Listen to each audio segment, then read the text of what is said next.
Welcome to this special Republic Defence production. Republic Defence is a dedicated service where in this period of potential conflict, we will be looking at all the issues related to the Indian Army with some level of depth that has not been seen before in the Indian media. We believe that we have a certain role in bringing accurate news to people across the world, in India and across the world. And today, what we are going to do is we are going to do a scenario generation exercise with the one and only General G.D. Bakshi. He needs no introduction, but General Bakshi, it's a pleasure to have you. It's wonderful to have you. And for people who've seen him here as, as our expert on strategic affairs, it would be good to remind everyone that he's also been General Officer Commanding of the Romeo Force. He's had 18 battalions under him. He's cleaned up the whole Rajouri Poonch sector when he was in charge there. He's a dangerous man. He's got a big genial smile. And the Pakistanis know that behind that very avuncular approach is a very, very dangerous thinker when it comes to military affairs. India's #1 war gamer. Thank you very much. And in this scenario generation exercise, I'm also going to be joined by General Rajan Kochhar, who says he's proud to be here as the logistician to General Bakshi. We are doing a wargaming scenario here. What will happen? Yes. And you have been former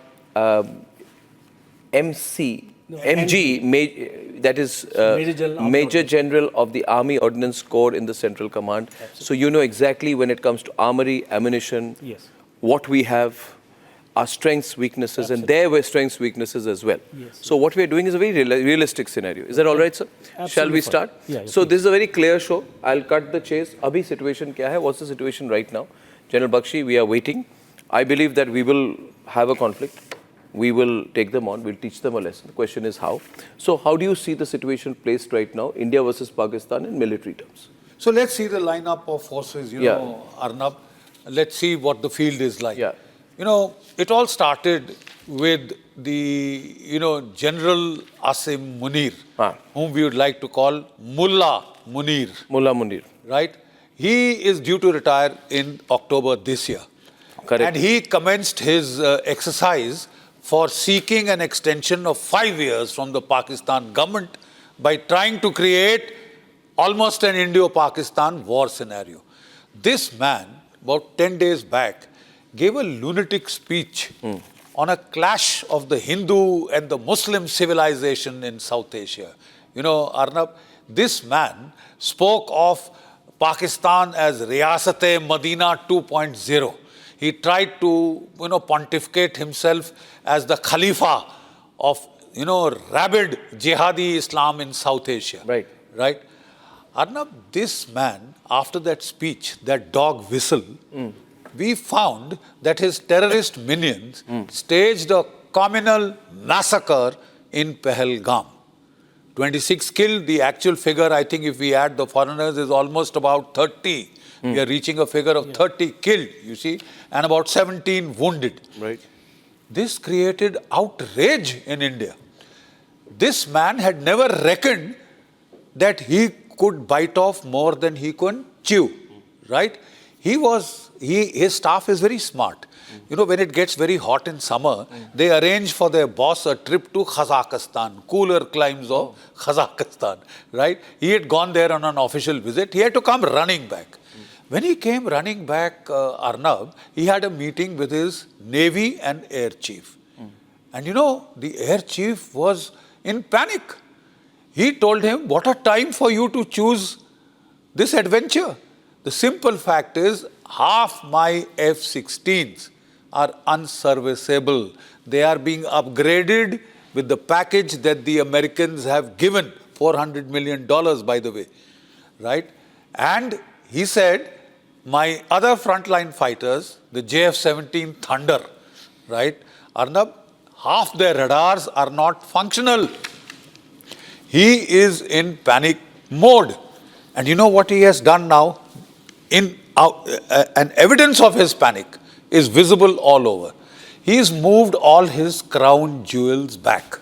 The F-16s, Arnab, have been moved to the depth airfields like Pasni near Gwadar, so that they can be out of the range of the lethal S-400 Triumph missiles. I'll pause you there. So, viewers, as this story unfolds, what you're getting a sense is, many of you should watch this, because by watching this, you will understand what the background is.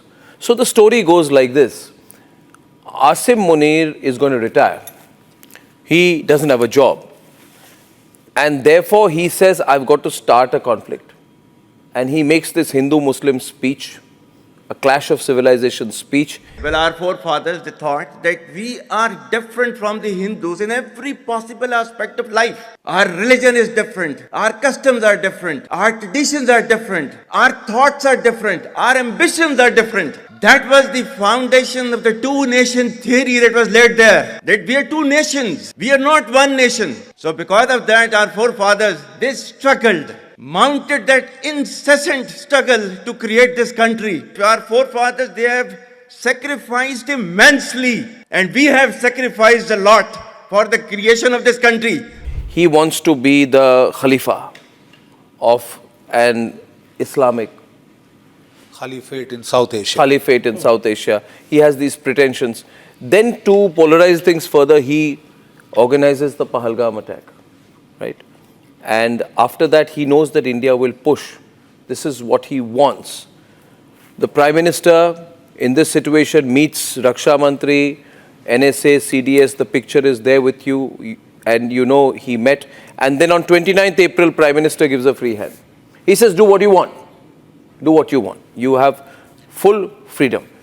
But now, I want you to take off on this.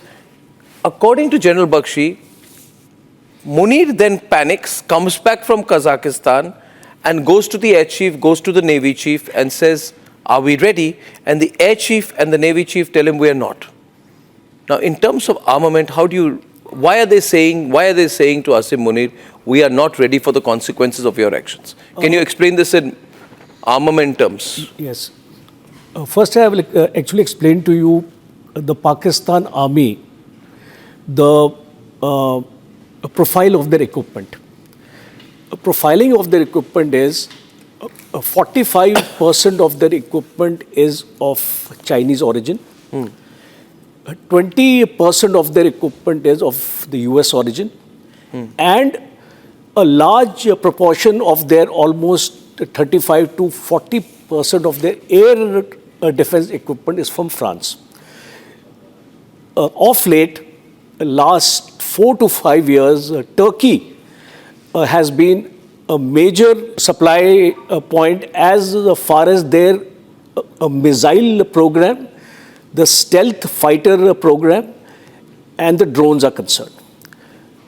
Now, Pakistan, you are aware, has hardly any indigenous capability, or we call it the surge capacity. When you go for war, because you've asked me a specific question on Pakistan's war preparedness. To fight a war, you need a surge capacity. And surge capacity can only come if you are manufacturing equipment and ammunition in your country. And unfortunately, Pakistan has hardly any surge capacity. So my assessment is, considering their holding of war wastage reserves, considering the vintage equipment, okay, I would actually like to highlight here is 55% of the Pakistan Army equipment is vintage equipment. Okay, so I'll pause you there because I'll let him get into the flow. We'll get into this. Okay. So the Navy Chief and the Air Chief of Pakistan have told Asim Munir that we are in panic. Our F-16s, half of them are not worthy of flying. Our radars on our JF-17, these are Chinese Thunderjets, are not working. They're unserviceable. And so he's obviously terrified. But there must be something else that is terrifying him about our own missile capability. Can you tell us about that? You know, Arnab, we may not have the Iron Dome because, you know, we are a big country. Israel is just 28,000 square kilometers, so they can cover every inch of their area with their Iron Dome. But we have a formidable air defense capability.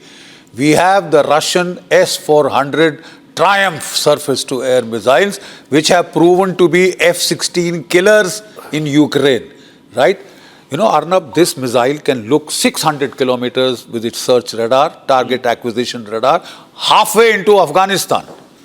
It can fire 400 kilometers. That means almost every Pakistani airfield, air base, as soon as the fighters take off, our AWACS will pick them That up, means the and army, the air chief of Pakistan must be in panic by now. is an extremely worried man. Because because if we use our S-400 systems and we got the Rafales, and then the Rafales must be having very, very amazing missiles on them. I'm told they have some. Absolutely. What are these missiles the Rafales have? It would help Arnab to understand it like this for the layman. 2019, we had no S-400s. No. 2019, we had no Rafales. No. 2019, we had no beyond visual range air-to-air missiles. Today, we have the Rafale, which, as you very rightly pointed out, has the Meteor beyond visual range missile with a range of 180 kilometers, right? That means it can see you off from 180 kilometers and plink you off. No need for a dogfight. You won't get to the dogfight stage because you will be plinked off from that distance of 180 kilometers, right? We have the Astra 1 and the Astra 2, which will be also, apart from the Rafales, on our Su-30Is. Formidable jet fighter. Formidable jet fighter. So we have beyond visual range capabilities. We have the Triumph missiles. We have the Jaguars. Arnab, this is a formidable combination to give nightmares to Pakistan. I've been hearing that the Pakistanis are so afraid right now that they have taken the F-16 planes and they put them very far back. So that they're out Almost of range. on the other side, as far away from India as possible. Pasni, Gwadar. Why are they pushing them back? Because if they are getting ready for a war with India, Right. they should be pushing them ahead. You see, Why are they pushing them back? absolutely. Arnab. And then he's That- put these junk planes of the Chinese in front. Yeah, So yeah. I don't understand this logic. You're putting the junk Chinese jets in front, the JF-70s. And your crown jewels? And your so-called crown jewels you're putting at the back. What does this reveal about the Pakistani mind? You see, Arnab, in 2019, they were flaunting their F-16s, you recall? Yeah. That is what they had sent in when, apna wing commander was Abhinandan. brought down. Abhinandan was brought down. The simple fact is, today they are trying to save their crown jewels. Because if they keep them anywhere within the 400-kilometer range from the border, our S-400s will pick them up the moment they take off from their airfields. Pakistan knows that and it is sweating. It is sweating. That is why, to save them, it has put them behind there. We must take into account the BrahMos missiles also. Because Sukhoi 30 aircrafts have been upgraded now, and they have the capability to carry these missiles with them. And the range of this missiles air version is approximately 350 kilometers. So if you take this capability also into account, because it's a very, very strong capability, what General Bakshi was actually mentioning for the S-400, here is an offensive capability with you, fitted in the ships also. We have a BrahMos regiment also in the Indian Army, and we have the Air Force. So it's a triad. So this is very effective. I'm told they've got a Chinese plane called the Thunderjet. Yeah, that's right. But this Thunderjet also has its own problems because they are pretty useless. They are beyond visual range, but actually they are useless. Can you, very layman terms, explain why they are useless? I'll just elucidate the... Because what we are getting to hear from our intel sources is that the Pakistani air chief is in great trouble. He is He's genuinely in huge in trouble. He is genuinely in trouble. I'll just elucidate the very valid point that you brought out, Arnab. The simple thing is, they have about 160 odd JF-17 Thunderjet fighters, right? Their radars are a problem. They have AESA radars, but they have a problem. Most of them are not functioning well. Number two, they have a range limitations of 100 to 110 kilometers. That is their range limitation of the radar.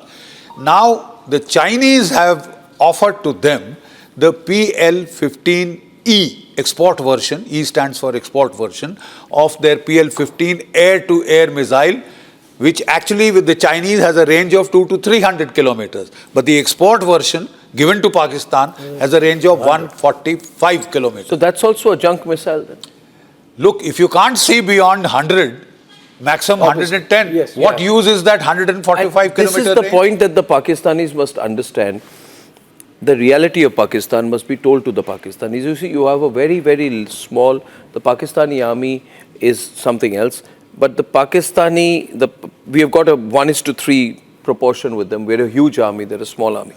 The Pakistani Air Force seems to be ill prepared, but the person who's even more worried by now, and our intel sources tell us this is the Pakistani Navy, because the problem with the Pakistani Navy is that they are not getting money from the Pakistan government to fix their submarines. And I've heard that 80% of their submarines are unserviceable. Yeah. And they are in repair, they are in refit at the Karachi dockyard, Right. और उसको ठीक करने के लिए पैसे नहीं हैं. So can you tell us about the situation with the Pakistan Navy? I'll elucidate the very valid point that you have highlighted, Arnab. The simple fact is, Pakistan has 8 submarines as of today. 5 Augusta class and 3 midget, smaller submarines. Out of these 8, only 2 Augusta class submarines are today serviceable. And the Augusta midgets are 70 not and Augusta 90, nor the midgets, nor the other Augustas. How can they go into a war with India? They have no submarines. And- they have no effective navy. And to add to their woes, the aircraft carrier battle group of the Virat is now in the Indian Ocean with its complement of MiG-29 jet fighters, its complement of missile destroyers and missile frigates, heading towards Karachi, right?